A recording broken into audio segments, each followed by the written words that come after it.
కార్మికులు పొట్టగొట్టేలా కార్మిక వ్యతిరేక చట్టాలు ఉన్నాయని నంగనూరు మండల కార్మిక విభాగం ఆటో ట్రేడ్ యూనియన్ జిల్లా అధ్యక్షుడు గోనెపల్లి సిద్ధేశ్వర్ గౌడ్ అన్నారు.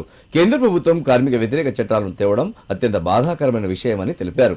సిద్దిపేట జిల్లా నంగనూరు మండలం సిద్దనపేట వ్యవసాయ మార్కెట్ యార్డ్లో కార్మికులతో కలిసి కార్మిక వ్యతిరేక చట్టాలపై నిరసన వ్యక్తం చేశారు. ఈ సందర్భంగా మాట్లాడారు. గతంలో కార్మిక వ్యతిరేక చట్టాలను బీఆర్ఎస్ గవర్నమెంట్ తిప్పికొట్టడం జరిగిందని అన్నారు.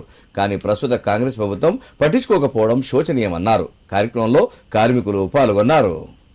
గతంలో పూర్వంలో మా కార్మిక చట్టాలన్నీ కలిసి 29 చట్టాలను తీసుకురావడం జరిగింది. ఒక్కొక్క కార్మిక విభాగానికి ఒక్కొక్క చట్టం తీసుకురావడం జరిగింది.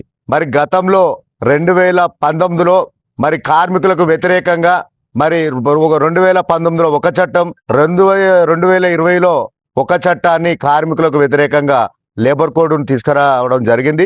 మరి గతంలో ఆ ప్రభుత్వం ఉన్నప్పుడు బీఆర్ఎస్ ప్రభుత్వం, టీఆర్ఎస్ ప్రభుత్వం ఉన్నప్పుడు కార్మికులకు అన్యాయం జరుగుతుందని దాన్ని అమల్లోకి తీసుకురాలేదు.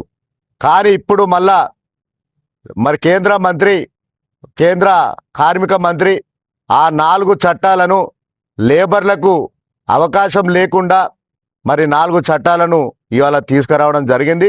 ఆ 4 లేబర్ కోడ్స్ తోటి ఇవాళ కార్మికులకు ఈఎస్ఐ కావచ్చు, పిఎఫ్ కావచ్చు, వాళ్ళు చేస్తున్నటువంటి పని దినం కావచ్చు, వాళ్లకు ఎలాంటి భద్రత లేకుండా ఇవాళ కార్మికులకు అన్యాయం చేసే విధంగా కేంద్ర ప్రభుత్వం ఇవాళ వాళ్ళ వ్యవహారం అలాగా ప్రయత్నిస్తూ ఉన్నారు. మరి రానున్న రోజుల్లో ఒకటే చెప్తా ఉన్నాం, ఈ 4 లేబర్ కోడ్లకు మేము ఖచ్చితంగా వ్యతిరేకంగా మరి కార్మికులందరం కలిసి మేము వ్యతిరేకంగా మరి ధర్నాలైనా ఏదైనా చేసి మాకు ఈ యొక్క కార్మిక 4 బోర్డు లేబర్ కోడ్ మాకు అవసరం లేదని ఇలా కార్మికుల తరఫున మేము తెలియజేస్తా ఉన్నాం.